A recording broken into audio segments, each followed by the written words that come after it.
La copticité est l'expression authentique de l'identité égyptienne.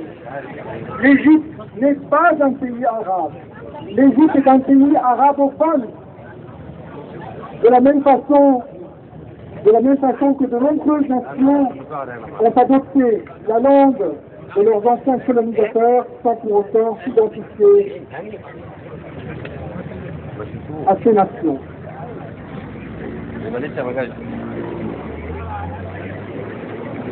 Et chers amis, l'Égypte que nous aimons, notre pays dont nous sommes, pour la plupart d'entre nous, détenteurs de la nationalité,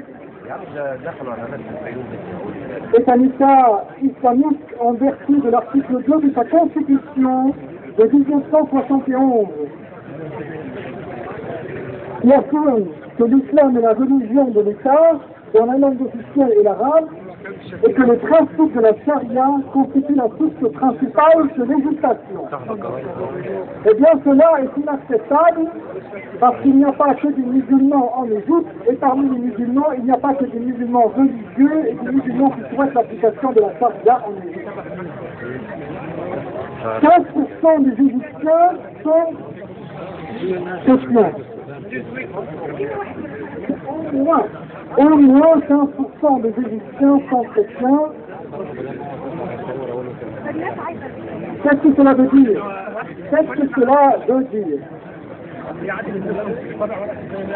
Eh bien, lorsque nous savons qu'en Égypte, il y a 80 millions d'habitants, alors cela veut dire qu'il y a plus de chrétiens en Égypte que de musulmans nationaux en Arabie Saoudite. Cela veut dire qu'il y a 2 fois plus de chrétiens en Égypte que de juifs en Israël. Et cela veut dire que la population chrétienne d'Égypte est 4 fois et demi supérieure à l'influente et à connue communauté maronite du Liban. Eh bien, mes chers amis, la communauté chrétienne d'Égypte est la communauté la plus importante et la principale communauté chrétienne du Moyen-Orient.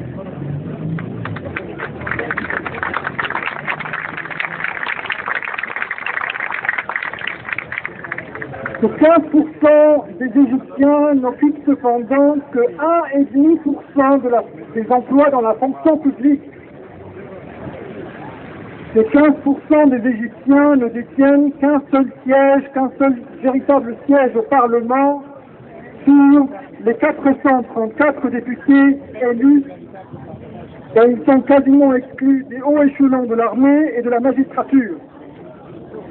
L'interdiction de pratiquer un certain nombre de métiers, l'obstétrique ou l'enseigner l'arabe, la langue de tous les Égyptiens, y compris les Coptes, les contraintes légales et administratives liées à la construction et à l'entretien des lieux de culte chrétiens, la faible visibilité des communautés chrétiennes sur la scène politique et dans les médias officiels sont autant de preuves non seulement des discriminations bien réelles auxquelles celles-ci doivent faire face, mais aussi du manque d'empressement des autorités de notre France, ce qui est régulièrement dénoncé dans les rapports annuels du Comité des droits de l'homme des Nations Unies. Si l'Égypte souffre aujourd'hui de la montée du fanatisme religieux qui ronge la société égyptienne, y compris la société égyptienne musulmane, eh bien, on le doit en grande partie à un système éducatif qui vise à orienter toutes les disciplines en fonction du seul point de vue islamique, du seul point de vue religieux islamique.